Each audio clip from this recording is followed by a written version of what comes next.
nela não se escutem gritos de alegria, e seja amaldiçoada pelos feiticeiros, aqueles que têm poder sobre o monstro Leviatã, que escureçam as estrelas da sua manhã, que ela espere a luz e a luz não venha, e que a sua madrugada não chegue, pois ela deixou que minha mãe me desse a luz, e não me poupou de todo este sofrimento.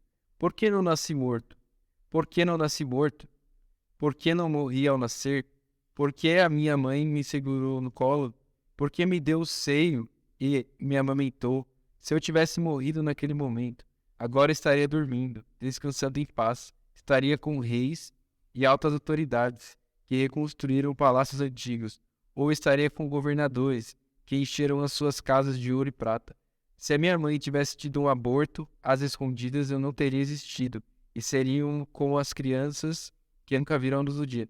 Na sepultura acaba a agitação dos maus, e ali repousam os que estão cansados. Ali os prisioneiros descansam juntos e já não ouvem mais os gritos do capataz.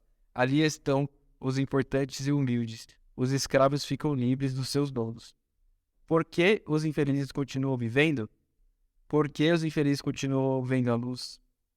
Por que deixar que vivam e que têm o coração amargurado? Eles esperam a morte e ela não vem, embora a desejem mais do que riquezas. Eles ficam muito alegres e felizes quando por fim descem para a sepultura. Deus os faz caminhar às cegas e os cerca de todos os lados. Em vez de comer, eu choro, e os meus gemidos se derramam como água. Aquilo que eu temia foi o que aconteceu, e o que mais me dava medo me atingiu. Não tenho paz, nem descanso, nem sossego, só agitação. Capítulo 4. Primeira fala de Elifaz. Chegou a sua vez de sofrer. Então Elifaz, da região de Temã, em resposta disse: Jó, será que você ficará ofendido se eu falar? Mas quem é que pode ficar calado? Você ensinou muita gente e deu forças a muitas pessoas desanimadas. Quando alguém tropeçava cansado e fraco, as suas palavras o animavam a ficar de pé. Mas agora que chegou a sua vez de sofrer, como é que você perde a paciência e a coragem? O seu temor a Deus não lhe dá confiança? A sua vida correta não o enche de esperança? Você lembra de alguma pessoa inocente que tenha caído na desgraça? Ou de alguma pessoa honesta que tenha sido destruída? Tenho notado que os que aram campos de maldade e plantam sementes de desgraça só colhem maldade e desgraça. Como uma tempestade, Deus os destrói na sua ira. Eles rugem como um leão feroz, mas Deus os faz calar e lhes quebra os dentes. Assim como leões que não podem caçar. Eles morrem de fome e os seus filhos espalham. Alguém pode ser correto diante de Deus? Veio a mim, de mansinho, uma mensagem, em voz tão baixa que mal pude ouvir. À noite, quando as pessoas dormem um sono pesado, eu tive um pesadelo que me deixou agitado. O terror tomou conta de mim, e o meu corpo inteiro começou a tremer. Um sopro passou pelo meu rosto, e eu fiquei toda arrepiada.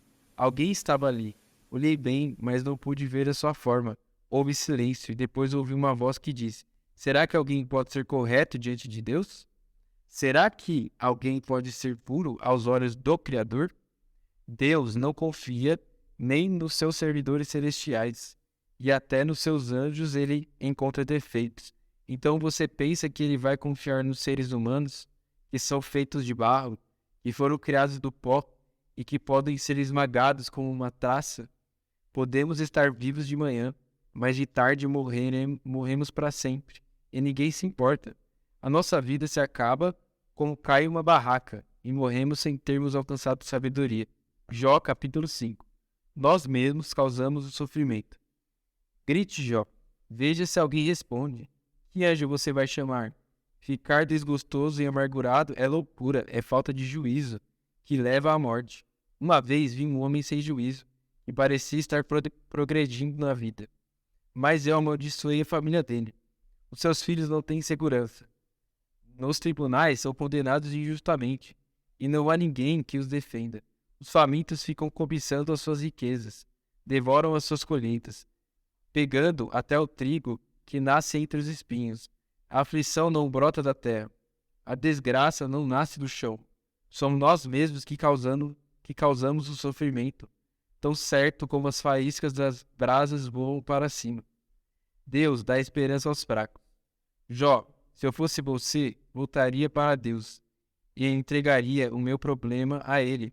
Nós não podemos entender as coisas maravilhosas que Ele faz, e os seus milagres não têm fim. Deus dá chuva à terra, Ele faz a água cair sobre os campos. Deus põe os humildes nas alturas, põe no lugar seguro os que choram. Deus faz com que os planos dos espertos falhem e que as suas ações fracassem. Ele pega os sábios nas suas esperanças, nas suas espertezas, e acaba com as suas intrigas. Em pleno dia eles ficam no escuro, e ao meio-dia andam às cegas, apalpando como se fosse noite. Deus salva da morte os pobres, ele livra os necessitados das mãos dos poderosos, mas dá esperança aos fracos e tapa a boca dos maus. As mãos de Deus curam. Feliz é aquele quem Deus corrige. Por isso, não despreze o castigo do Deus Todo-Poderoso. Deus fere, mas Ele mesmo faz o curativo. Ele machuca, mas as suas mãos curam. Vez após vez, Deus salvará você do perigo e não deixará que nenhum mal lhe aconteça. Em tempo de fome, Deus não deixa que você morra. E em tempo de guerra, Ele salvará da espada. Ele o protegerá das más línguas, e você não terá medo quando houver destruição.